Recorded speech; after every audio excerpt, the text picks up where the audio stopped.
Gravitas, co-presented by Skoda Superb, best in next class. Co-powered by Star Health Insurance, the health insurance specialist.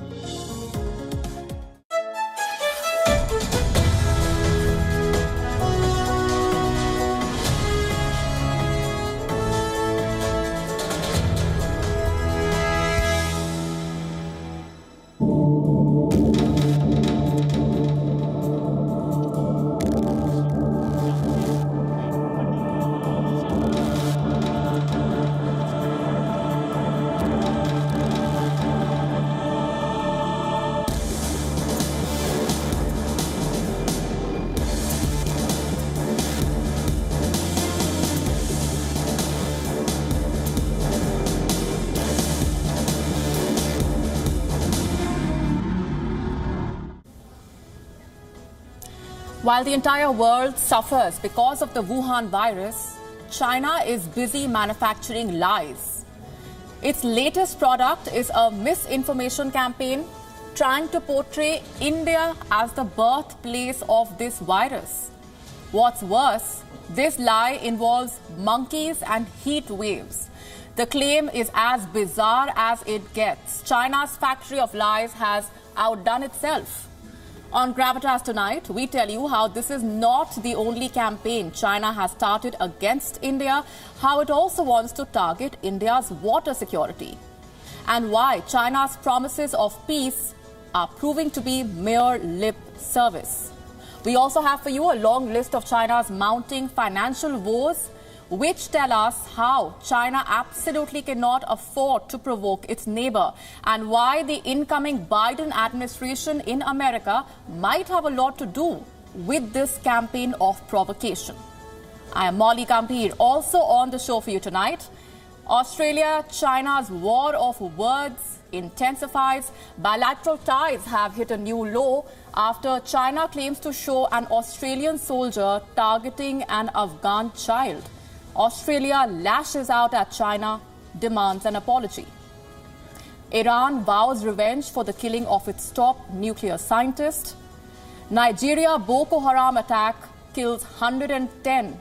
Ethiopia's Tigray crisis is far from over. A Gravitas special report on the multiple crises haunting this region. Japan's suicide crisis has worsened. The stigma around mental health continues to plague the country. We do some number crunching. We also get you a detailed report on Diego Maradona's inheritance battle. But first, as always, Gravitas Global Headlines. The British government bans telecommunication firms from installing Huawei 5G kits after September 2021. The move is aimed at purging Huawei's equipment from high-speed mobile networks. Britain has ordered all Huawei equipment to be removed by the end of 2027. The Tigray People's Liberation Front say they have captured key towns and cities back from the Ethiopian military. Its military spokesperson goes on to say that TPLF forces also managed to shoot down a fighter jet belonging to Ethiopia. 4 French police officers charged in connection with the beating of a black man in Paris, with 2 held in custody. 3 of the police officers charged for willful violence by a person holding public authority and forgery. Inmates staged a riot at a high-security prison in Sri Lanka over a surge of coronavirus infections. At least 8 died and 55 wounded as police sought to end the unrest. Sri Lankan authorities are now saying that the situation is under control. A New Zealand watchdog has filed charges against 13 parties over the death of 22 people during a volcanic eruption on the White Island last year. As per WorkSafe, its year-long inquiry found that 10 organizations and 3 individuals had failed to meet their health and safety obligations by taking tourists to the active volcano. Hong Kong reimposes social distancing measures in the city. As authorities battle a 4th wave of infections, daily cases have risen above 100 in recent days, prompting authorities to usher in stricter measures similar to those seen during earlier outbreaks. Massive bushfires burned through Australia's Fraser Island amid a growing heatwave. Sydney, Australia's largest city, suffered through the weekend as it recorded its hottest November night, with temperatures peaking above 40 degrees Celsius. A volcano in Indonesia's East Nusa Tenggara province erupts, spewing ash and smoke as high as 4 kilometers into the sky and forcing more than 2,700 residents to seek refuge. Formula One will conduct a thorough investigation into the Romain Grosjean's horror crash at the Bahrain GP on Sunday. The Haas driver's car hit the barriers, broke into two, and caught fire instantly in scenes not witnessed in the sport in nearly 30 years. Grosjean was pulled to safety by medical officials and escaped with only minor injuries. But Managing Director of Motorsport Ross Brawn, who will lead the investigation, has admitted that the crash has still thrown up several troubling questions. Australian opener David Warner has been ruled out of the final ODI and the T20I series that follows against India due to a groin injury. Warner picked up the injury while fielding the second ODI in Sydney on Sunday and is expected to be out for 4 to 6 weeks, leaving him in a race against time to be fit for the Test series that starts on December 17th in Adelaide.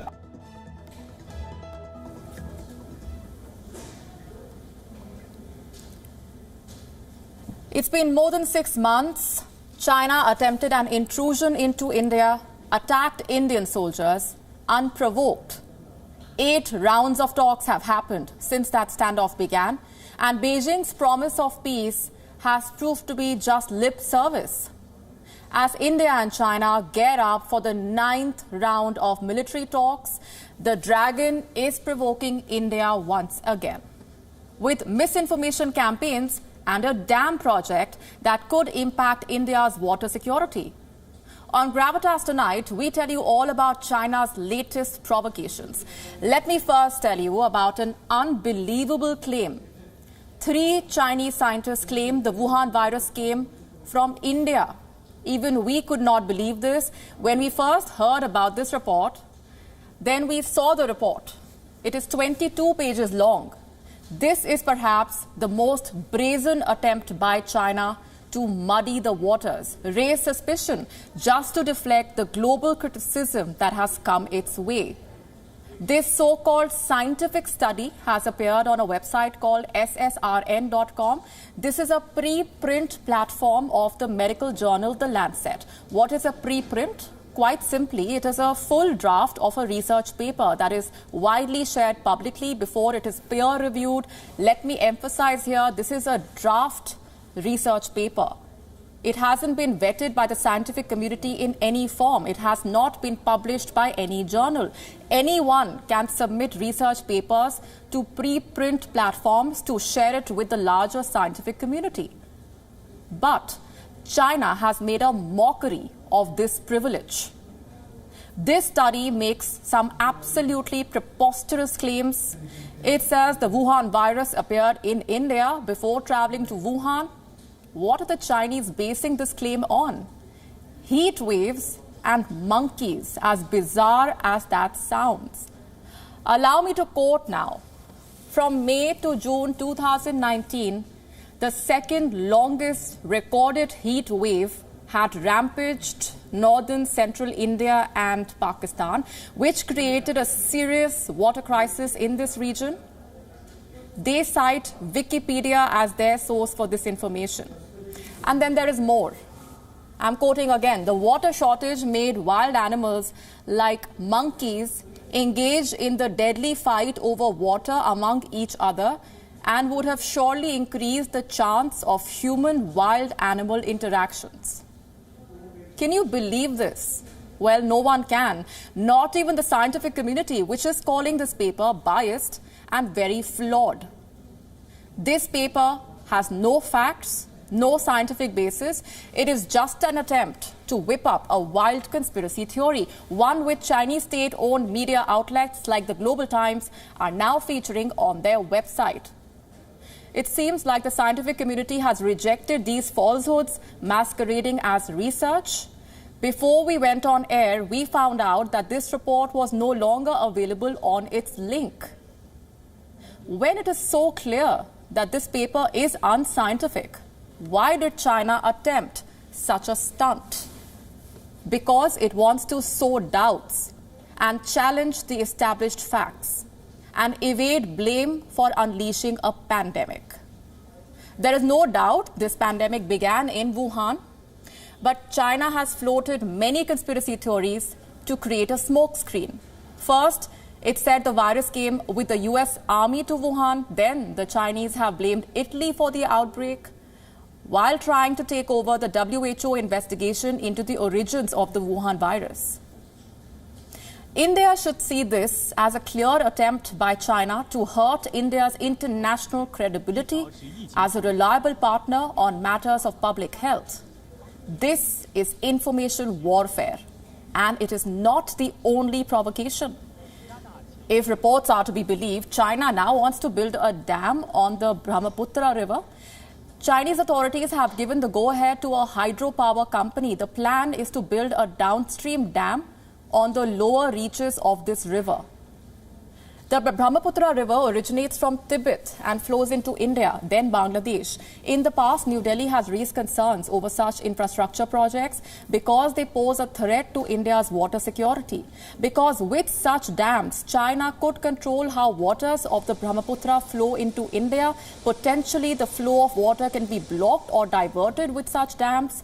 Construction on the river can pollute it. China also has access to valuable data that can help in managing floods and fluctuations on India's side, which is why India cannot afford to ignore China's moves on the Brahmaputra.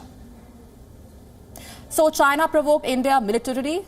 It tried to intrude into Indian territory. It has launched a misinformation campaign to spin the truth about the origins of the Wuhan virus. And now it wants to build dams to control water supplies. What is driving China's behavior? Has the incoming Biden administration and its promise to work with India against China rattled Beijing? Our next report tries to find the answers. It is rare for America to witness any form of cross-party support. But the Democrats and Republicans seem to agree on one thing. They believe China under Xi Jinping presents a threat to global security. Beijing knows this, which is why it has been cautious in dealing with the incoming president, Joe Biden. Xi Jinping waited for weeks before sending his congratulations. The message failed to warm America's heart. The battle lines are drawn.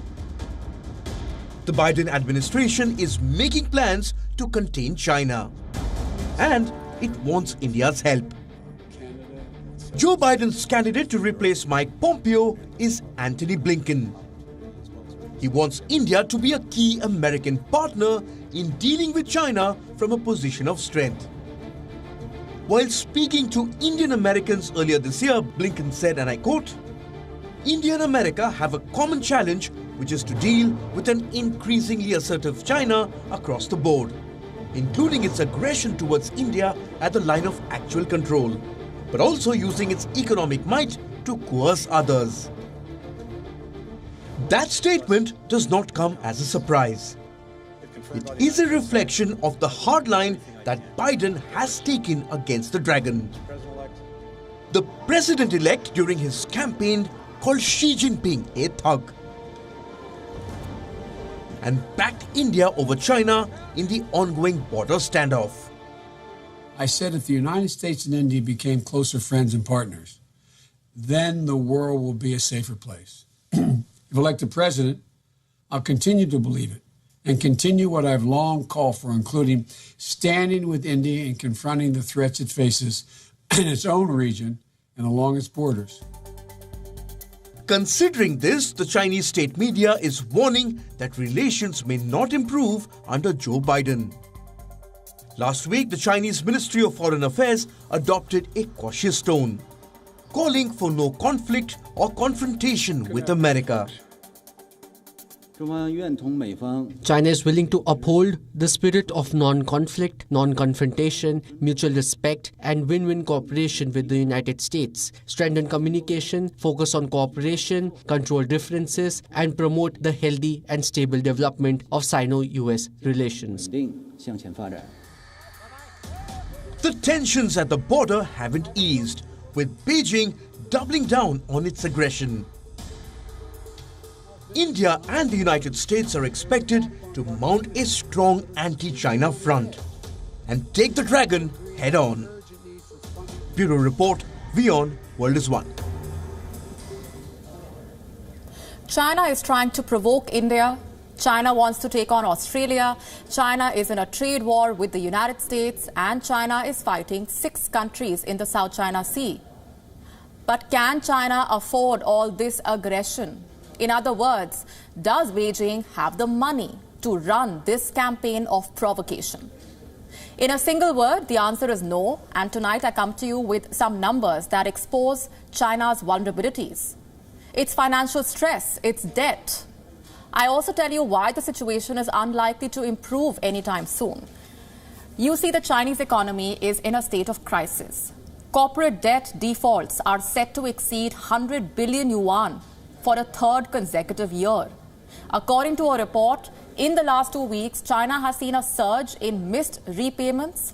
Onshore delinquencies have touched 104 billion yuan, or $15.8 billion, and offshore delinquencies are pegged at $8.1 billion. What is to be blamed for this? China's flawed policies. Beijing exported the Wuhan virus. It hit the global supply chain. China pulled the world into recession, hit businesses the world over, and created a mess of the global economy. But Beijing wanted to ensure that Chinese businesses tide through this crisis and maybe profiteer from it. So what China did is that it opened up its credit taps. Now, 11 months into the pandemic, lenders want their money back. But businesses do not have the resources to repay. Hence, these defaults. I have 2 questions now. First, Chinese companies are defaulting on repayments at such a huge scale.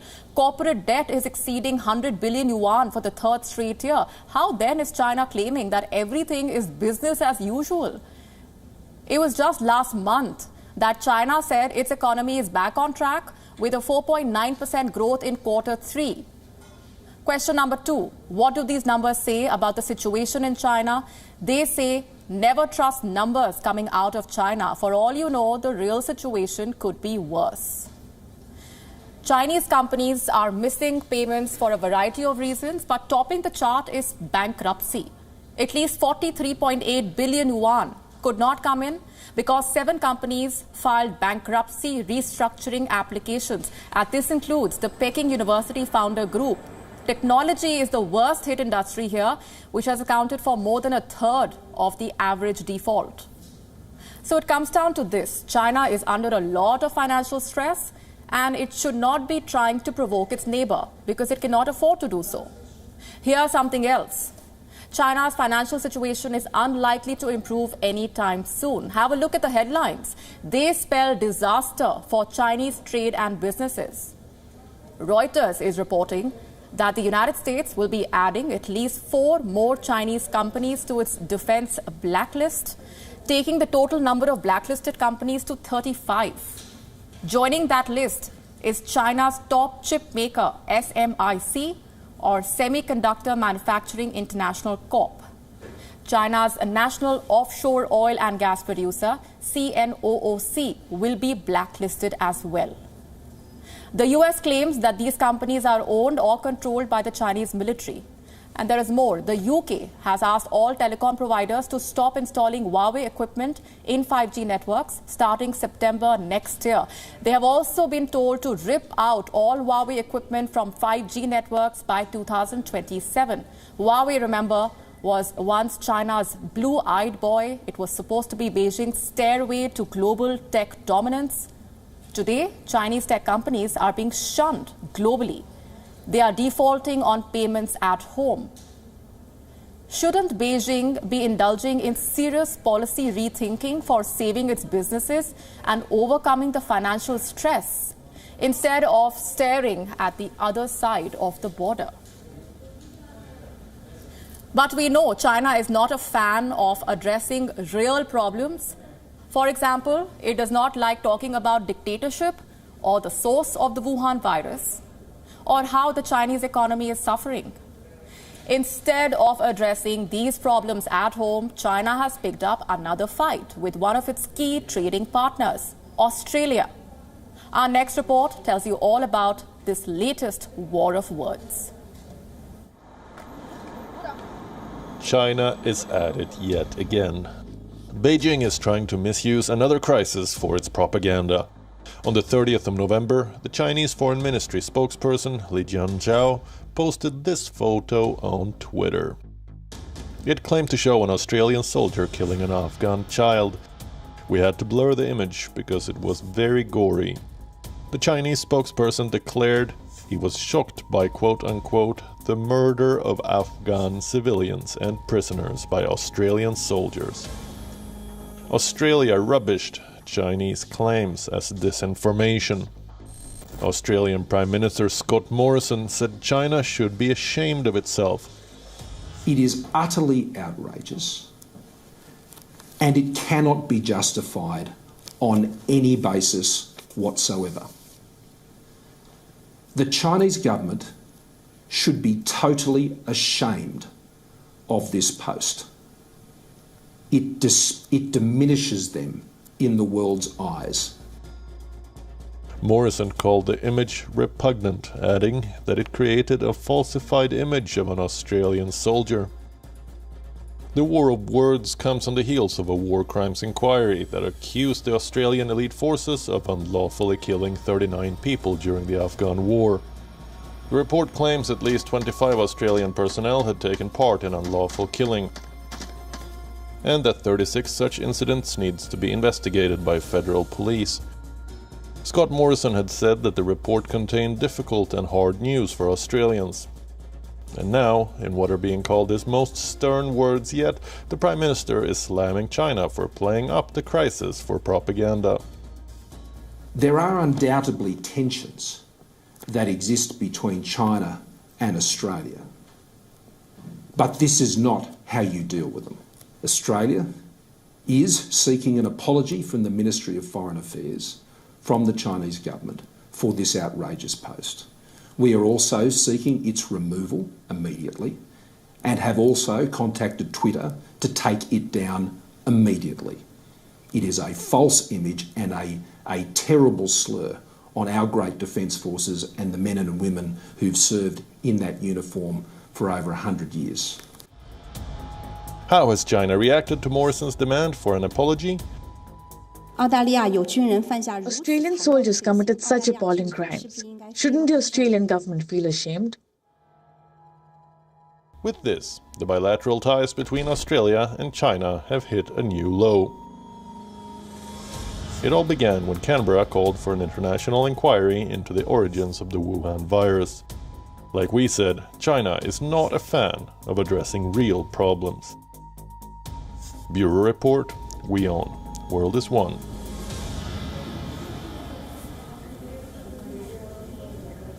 On to a country at war with itself, Pakistan. The tussle between Pakistan's opposition and the Imran Khan government is showing no signs of ending. After a major show of strength in Peshawar on Sunday, opposition parties held another massive rally in Multan.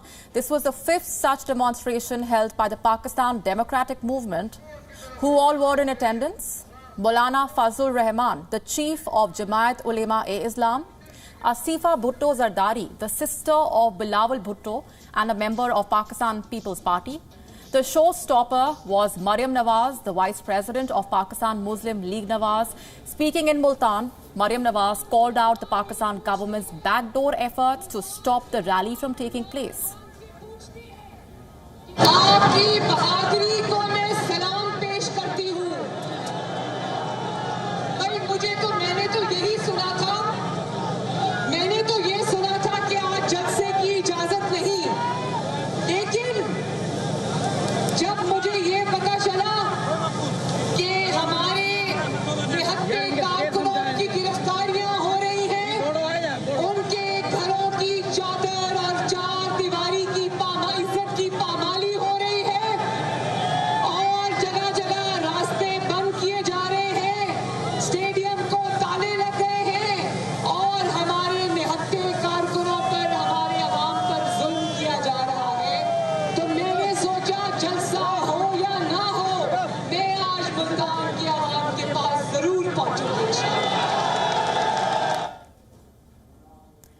Remember, Pakistan's Punjab government and the local administration in Multan had denied permission to the opposition for this rally. The reason cited was the second wave of the Wuhan virus.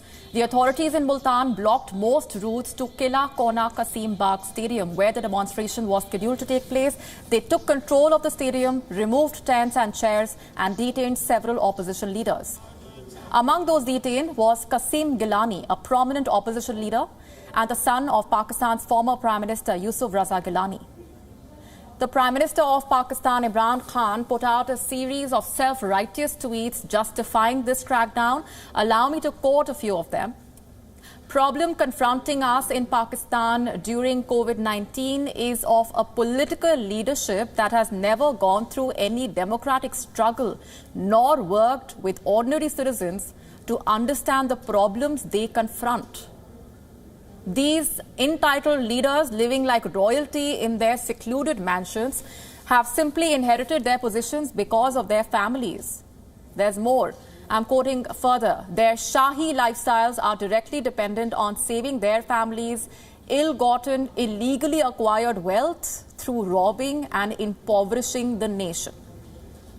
Speaking in Multan, political debutante Asifa Bhutto Zardari slammed Imran Khan's crackdown.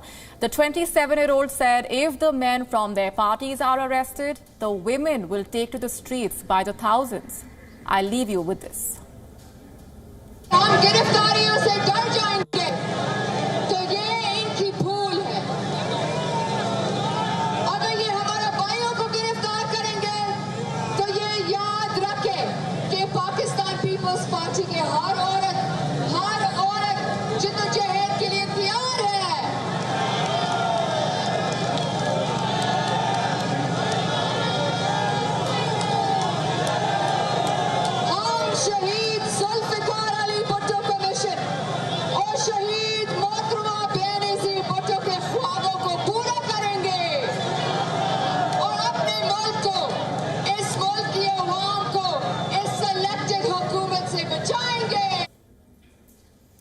In January this year, Iran's formidable Major General Qasem Soleimani was assassinated in a targeted US drone strike in Baghdad. In November, Iran's topmost nuclear scientist Mohsen Fakhrizadeh has been assassinated. This time, the killing has taken place on Iranian soil. Fakhrizadeh was killed in an ambush near the capital, Tehran. No one has claimed responsibility. The US government and Israel have both denied to make any comment, but Iran is preparing for a retaliation nonetheless. It has vowed revenge. Our next report tells you more.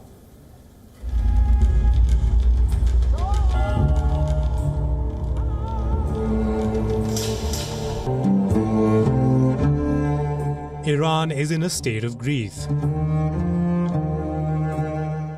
Iranians are mourning the death of their top nuclear scientist. Allahu Akbar! Allahu Akbar! Mohsen Fakhrizadeh, a member of the Islamic Revolutionary Guard Corps, Fakhrizadeh was a leading figure in Iran's nuclear program. He was instrumental in drawing up plans for Iran's first uranium enrichment plant. But he balanced his high status with a low public profile. For many Iranians mourning his death, Fakhrizadeh was just a university professor. He has now been declared a martyr.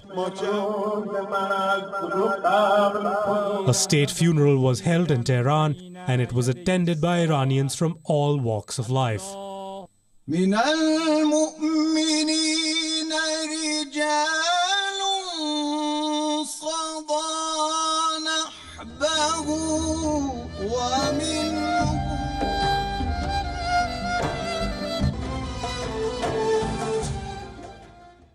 On the 27th of November, Fakhrizadeh was assassinated in an ambush near Tehran. Reports say he was shot 3 times by a remote-controlled machine gun. The gunfire lasted for 3 minutes, after which a Nissan laden with explosives was set off in close proximity. The killing in broad daylight on Iranian soil has sent shockwaves across the country.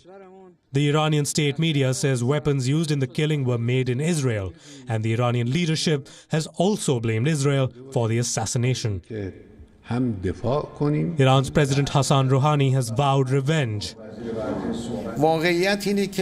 Iran's enemies should know that the people of Iran and officials are braver than to leave this criminal act unanswered. In due time, they will answer for this crime. There is also anger on the streets. Hundreds of young Iranian students are protesting across the country. They are burning American and Israeli flags. They are calling upon their leaders to retaliate at the earliest. The government, the parliament, and the Supreme National Security Council must suspend the additional protocol and all IAEA inspectors who are in fact Zionist inspectors and must be expelled.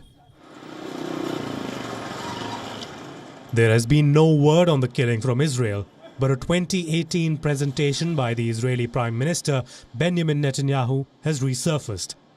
And it is adding fuel to the allegations that Fakhrizadeh had been on Israel's target list for a long time. This is how Dr. Mohsen Fakhrizadeh, head of Project Ahmad, put it. Remember that name, Fakhrizadeh. So here's his directive. It's right here. And he says, the general aim is to announce the closure of Project Ahmad, but then he adds, special activities, you know what that is, special activities will be carried out under the title of scientific know-how developments. Meanwhile, in the US, the White House, the Pentagon, the US State Department, and the CIA have all declined to comment on the killing.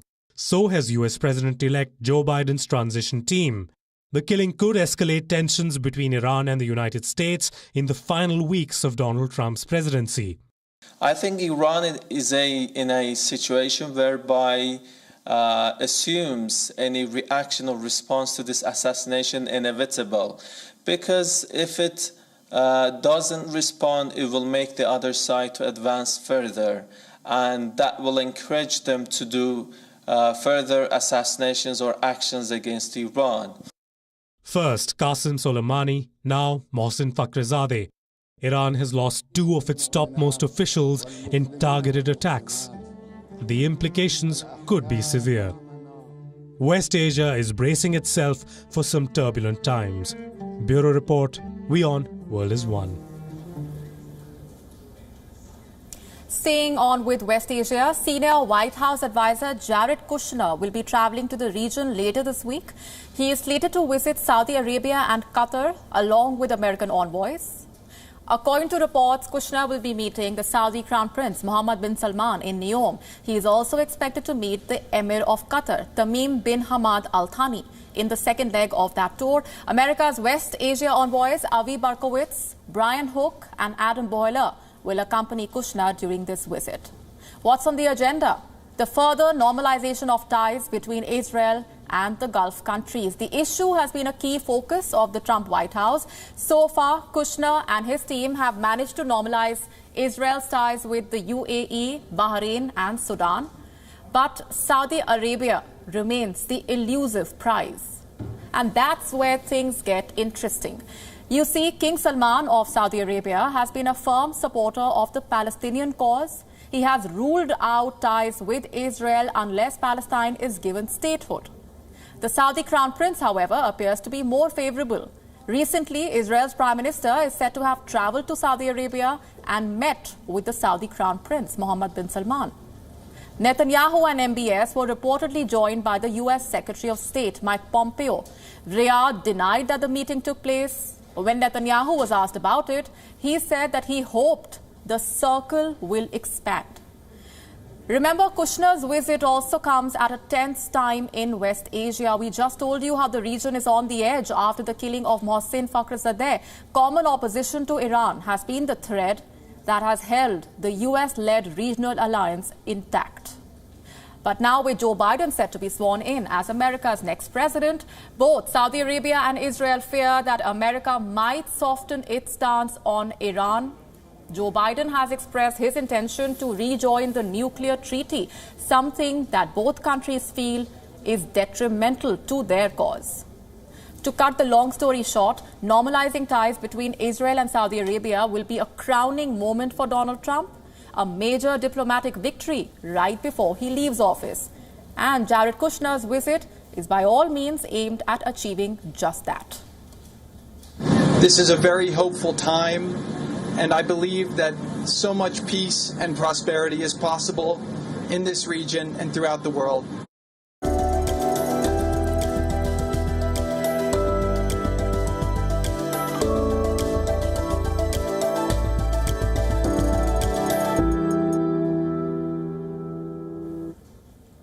On the vaccine tracker tonight, we tell you about a controversy that has hit India's biggest vaccine maker. The Serum Institute of India, the same company that is supposed to supply the Oxford vaccine, a volunteer claiming to be a part of the company's trials has levied a serious allegation. A 40-year-old Chennai-based business consultant has alleged serious side effects from the vaccine. He claims that he suffered a neurological breakdown and impairment of cognitive functions. The volunteer served a legal notice to the company seeking 5 crore rupees as compensation. How has the company been responding to this charge? With a potential lawsuit rejecting the charges of the volunteer. The Serum Institute said it will seek damages in excess of 100 crore rupees. The company says these charges are malicious. The Serum Institute says the volunteer is falsely laying the blame for his medical problems on the trials. An investigation is now underway. Reportedly, the Drugs Controller General of India is now probing if there was an adverse event after this volunteer was given the shot. The Oxford vaccine has been one of the most promising vaccine candidates. Over the weekend, Prime Minister Modi visited the Serum Institute for a survey. It was one of the 3 faculties that the Indian Prime Minister paid a visit to, one of the 3 facilities. The developing world has placed its hopes on the Oxford vaccine for 3 reasons. Number 1, the cost. The makers of the Oxford vaccine plan to distribute the shot at cost price. That could be around $3 to $4 per dose.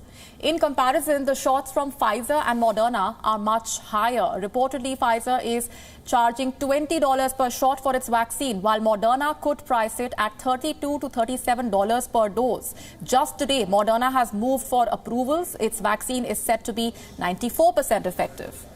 The company also claims that the shot has 100% efficacy against more severe cases of the Wuhan virus. Back to the Oxford vaccine now. The second reason why the developing world wants this shot, the availability of supplies. Already, the developing countries have been promised more than 1 billion doses. And number 3, storage. The Oxford vaccine can be stored at standard refrigeration levels for 6 months. That is between 2 to 8 degrees Celsius. The makers expect the demand to be high. This vaccine is likely to be used very widely because it can be made in very large amounts. It's not going to be a high price, and it can be stored in a fridge, doesn't need a freezer. And most vaccines that we use in the world today are stored in fridges, and the distribution networks work on having a vaccine that needs 2 to 8 degrees storage, not frozen storage. So that makes it cheaper and easier to deliver. We can make lots of it, or AstraZeneca can make lots of it.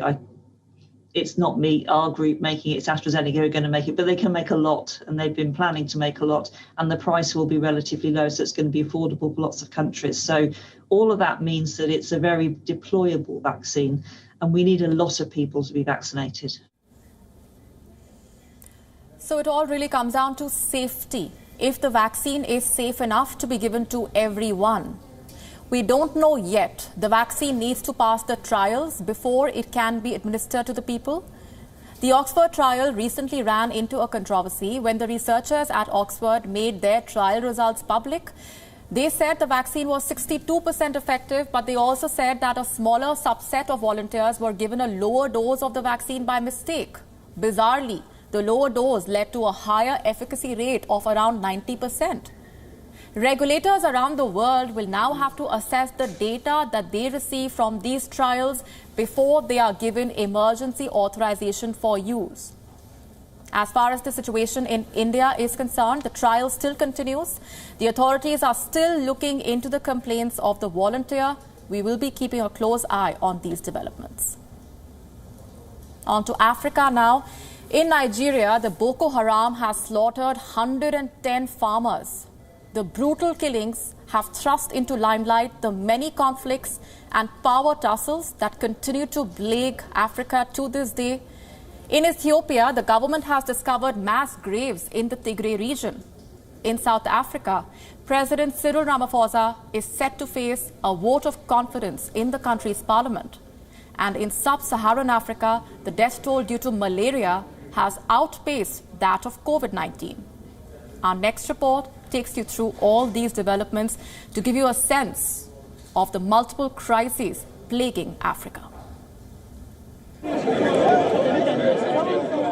In the village of Zabarmari in northeast Nigeria, there's a sense of anguish and helplessness among the residents.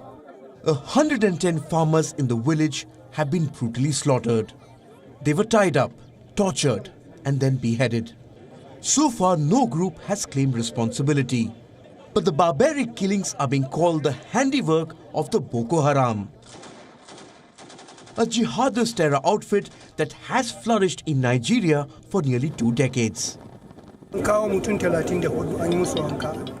Haram has killed many of us. 32 people have been slaughtered. We need assistance. We need some weapons and armed men because we have youth who can volunteer to guard our farmers while working on the farm. Please do this for God's sake. As the bodies of the slain villagers were laid to rest, the farmers called upon the federal government to recruit more soldiers. They say they face a desperate choice: to stay home and die of starvation or get killed by insurgents. Dozens of farmers are still missing. Reports say the death toll could rise further. Since emerging in 2002, the Boko Haram insurgency in Nigeria has developed into one of the world's most brutal conflicts. At least 36,000 people have been killed and more than 2 million displaced. Self-educated preacher Muhammad Yusuf founded the group in the northeastern Borno state. He called upon Muslims to reject the state and regard Western science and modern literature as sinful. The conflict he started remains concentrated in the northeast. Most of Nigeria's Muslims live in the north, while Christians live mostly in the south. The Nigerian government based in Abuja is often accused of doing little to stop the insurgency. But this time the country's president, Muhammadu Buhari, has vowed to bring the perpetrators to book. As Nigeria battles Islamic insurgency, nearly 5,000 kilometers away in Ethiopia, the situation is no better. The Tigray conflict in Ethiopia is showing no signs of ending. At least 70 graves have been discovered in the Humera town of the Tigray region. This discovery was made just a day after the Ethiopian government claimed that the region was back under its control. As the armed conflicts continue during the pandemic, the death toll due to malaria has outpaced COVID-19 in sub-Saharan Africa. According to the World Health Organization, there were an excess of 20,000 to 1 lakh malaria deaths in sub-Saharan Africa last year. Most of the victims included babies in the poorest parts of Africa. Meanwhile, political turmoil is plaguing the more developed regions of Africa. South African President Cyril Ramaphosa will be facing his first motion of confidence this Thursday. South Africa's opposition party, the African Transformation Movement, has listed 15 reasons why Ramaphosa should be removed from office. Mass murders, military conflicts, deadly diseases, and political unrest. This is a very difficult period for the continent of Africa. Bureau Report, WION World is One. While the world is struggling to contain the Wuhan virus, Japan is fighting an enemy that is deadlier. In the country, suicide has killed more people in October than the Wuhan virus in the same month or the entire year combined. Why are so many people being driven to suicide in Japan? Who is at fault here? And what is the government doing about it? Here's a detailed report. Japan is fighting an enemy deadlier than the Wuhan virus. Suicide claimed more lives in October than the Wuhan virus did through the year. In October 2020, 2,153 people died of suicide in Japan. The country's current Wuhan virus toll is 2,106. Compare the numbers and consider two critical facts. Number one, Japan never had a full-scale Wuhan virus lockdown. Number two, Japan has been comparatively less impacted by the virus. While the pandemic may be a catalyst, it has not been the trigger for suicides in Japan. The country has one of the highest suicide rates in the world. Several factors are responsible. The stigma around mental health issues, financial stress, isolation caused by technology, social withdrawal, what Japan calls hikikomori, and a history of honorable suicides, or seppuku. As of 2016, Japan has a suicide mortality rate of 18.5 per 100,000 people. Japan's suicide rate is almost double the annual global average of 10.6 per 100,000 people. These numbers are from the World Health Organization. There's more. Japan is the only G7 country where suicide is the leading cause of death of young people, or people aged 15 to 39. Suicide is also the leading manner of death for men aged 20 to 44. In 2019, 19,959 people died by suicide in Japan. This number was a cause for celebration. Local media reported that it was the first time since 1978 that the total number of suicides did not cross 20,000. But the Wuhan virus may have reversed this trend. Suicides are on the rise, and women and children have been hit the hardest. In October, suicides among women increased nearly 83%. A lot of women work part-time in Japan's hospitality industry, and many of them have been laid off because of the pandemic.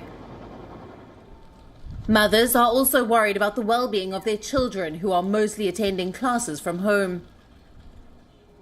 A survey of over 8,700 Japanese parents and children found that 75% of Japan's school-going children are showing signs of stress because of the pandemic.